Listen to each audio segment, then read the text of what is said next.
In 1796, a French scientist watched in disbelief as a Damascus blade sliced clean through a European sword. The European blade shattered. The Damascus steel didn't have a scratch. For 800 years, these legendary blades terrified armies across the known world. Then, without warning, the secret to making them vanished completely. Every blacksmith who knew the technique died without passing it on. For centuries, the greatest metallurgists on earth tried and failed to recreate it. Until 2006. When scientists discovered something inside ancient Damascus blades that shouldn't exist. Something that wouldn't be invented for another 1,000 years. Let me be clear about what we're dealing with here. Damascus steel wasn't just better than other swords. It was in a completely different category. Crusaders returning from the Middle East told stories that sounded like fantasy. Blades that could cut through a knight's armor and still be sharp enough to slice a feather floating in the air. Ages that never dulled. A steel that bent but never broke. European blacksmiths thought it was witchcraft. And honestly, they weren't entirely wrong to wonder.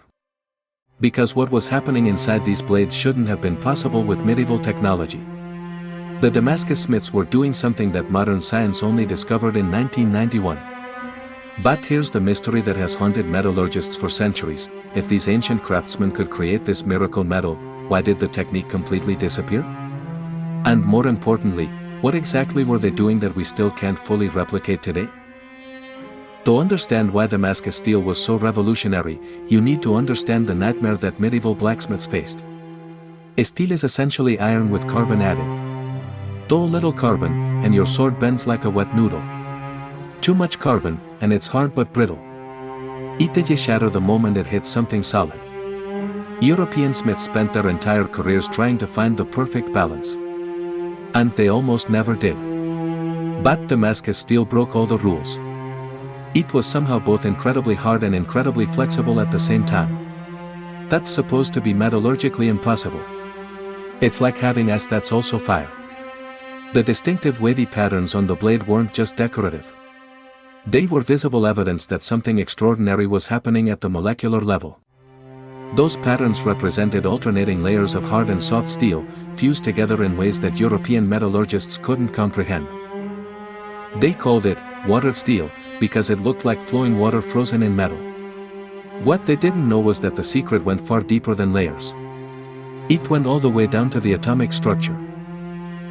But here's where I need you to shift your perspective for a moment. Forget everything you think you know about ancient people being primitive. Because what I'm about to tell you will completely change how you see our ancestors. The raw material for Damascus steel wasn't just any iron. It came from very specific mines in India and Sri Lanka. This iron ore contained something unusual. Trace amounts of vanadium, molybdenum, and other elements that most blacksmiths wouldn't encounter for another millennium. These ancient Indian metalworkers had somehow figured out that iron from these particular mines, when processed in a very specific way, produced something magical. They called this raw material wood steel. And here's the thing that keeps metallurgists up at night.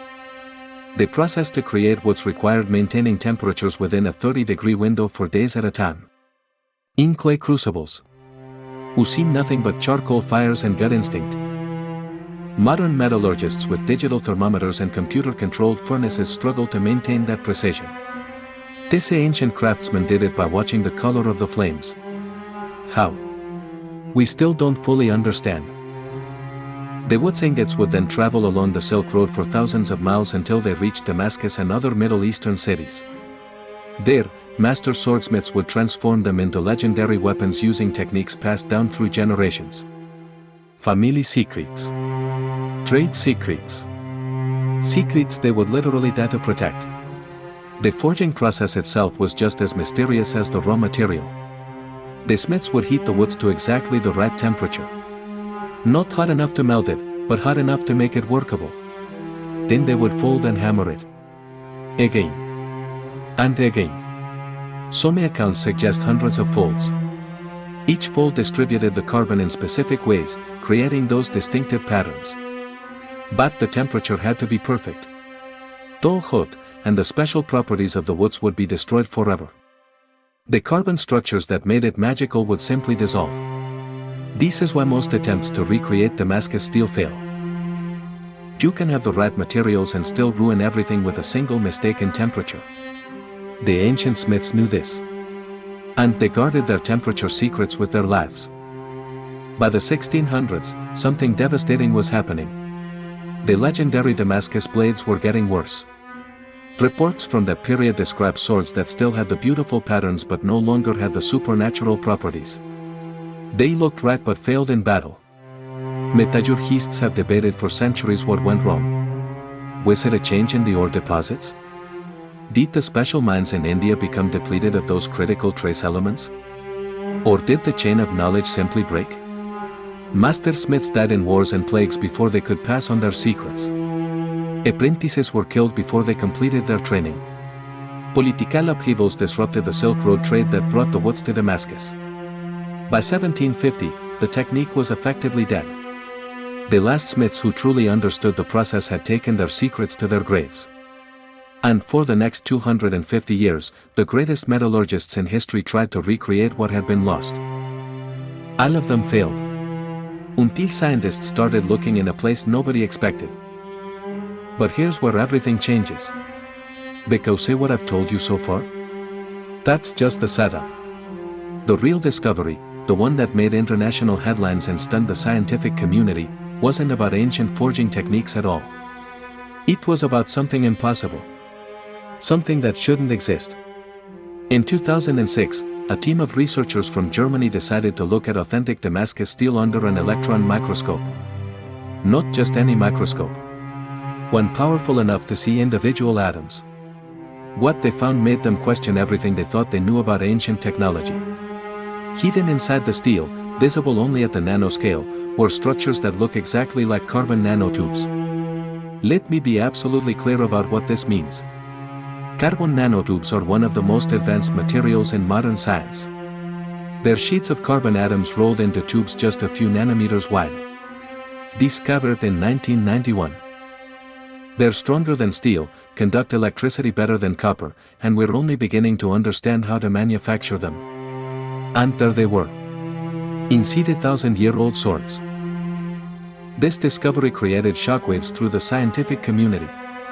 How could medieval blacksmiths, working with charcoal fires and clay crucibles, accidentally create nanotechnology? The German research team, led by Peter Pöffler at the Technical University of Dresden, proposed an incredible theory. Those trace elements in the Indian wood steel, the vanadium and molybdenum that made those specific ore deposits special, they acted as catalysts. During the repeated heating and cooling cycles, during the folding and hammering, these elements helped carbon atoms arrange themselves into tubular structures. The ancient smiths didn't know they were creating nanotubes. They just knew that steel from certain sources, processed in certain ways, produced miracle blades. They had discovered the recipe through centuries of trial and error. And the recipe worked because of nanoscale phenomena they couldn't possibly see or understand. But here's the haunting question this raises. What other advanced materials have ancient peoples accidentally created? What other lost technologies are we dismissing as legends simply because we haven't looked closely enough? Now, some skeptics pushed back hard on these findings. They pointed out that the nanotubes found in Damascus steel were few and scattered. Not nearly enough, they argued, to explain the blade's legendary properties. And they had a point. If nanotubes were the entire secret, we should be able to mass-produce Damascus steel today. We can make nanotubes by the ton. But every attempt to simply add nanotubes to steel has failed to recreate the properties of authentic Damascus blades. So what are we missing? In 2012, another team of researchers found something else. The carbon in Damascus steel wasn't just forming nanotubes. It was forming into nanowires and cementite nanospheres, arranged in bands that corresponded exactly to those distinctive surface patterns. The patterns weren't just pretty. They were a visible map of an incredibly complex nanostructure running through the entire blade. Each of those wavy lines represented millions of carbon structures aligned in perfect rows. Structures that made the edge harder than anything European smiths could produce while keeping the core flexible enough to absorb impact without shattering. Stop for a moment and really think about what this means. Put yourself in the position of those ancient smiths. You have no microscopes. No concept of atoms or molecules. No understanding of chemistry as we know it. All you have is generations of accumulated wisdom, passed down through careful observation and repetition. And yet, through pure empirical experimentation over centuries, these craftsmen developed a process that manipulated matter at the nanoscale. They created a technology that we, with all our scientific knowledge and billion-dollar laboratories, still struggle to fully replicate. This isn't just a story about swords. This is a story about human ingenuity. About knowledge that can be gained through practice and observation, even without theory. And about how easily that knowledge can be lost. One disrupted supply chain. One generation of masters killed before their time. One political upheaval.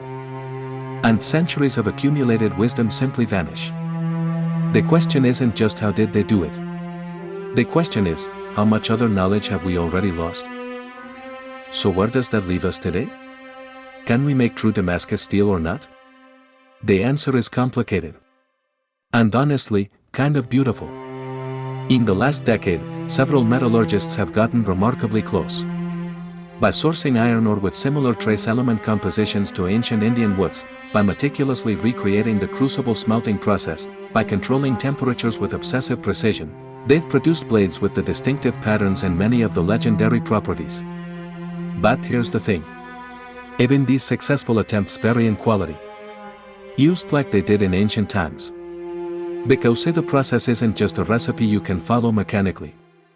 It requires judgment. Intuition. The ability to read the metal through the color of its glow, the sound of the hammer, the feel of the resistance. The ancient masters had that intuition, built up over lifetimes of practice. We're trying to rediscover it through science. And we're learning that some forms of knowledge resist being reduced to formulas. And this brings us to the real answer to the mystery we started with. Why can't we make true Damascus steel? We can. And we can't. The science of Damascus steel, the raw materials, the trace elements, the nanostructures, all of that we now understand. But the craft of Damascus steel, the human element, the intuition built over generations, that exists only in the doing of it. The ancient masters didn't have a secret technique we can simply steal. They had a relationship with their materials that took lifetimes to develop. When a scientist creates Damascus steel in a lab, they're proving the metallurgy. When a master smith creates Damascus steel at a forge, they're embodying centuries of human learning. Both are real Damascus steel. Neither is complete without acknowledging the other. The legend was real. The science confirms it.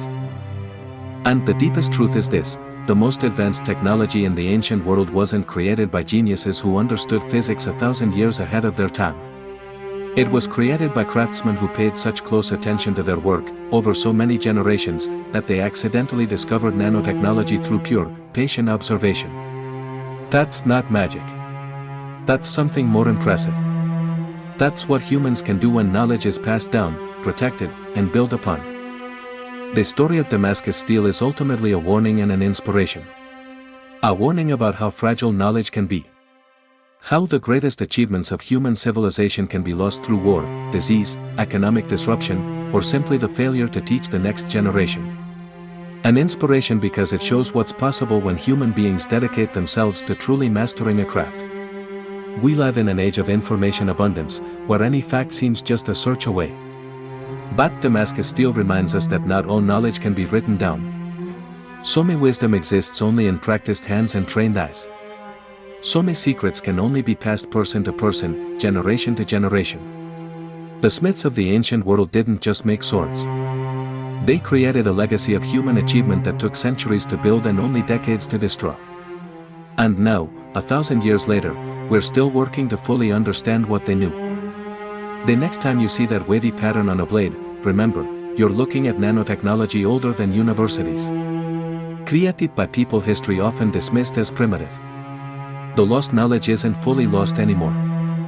But it's taken us this long just to ask the right questions.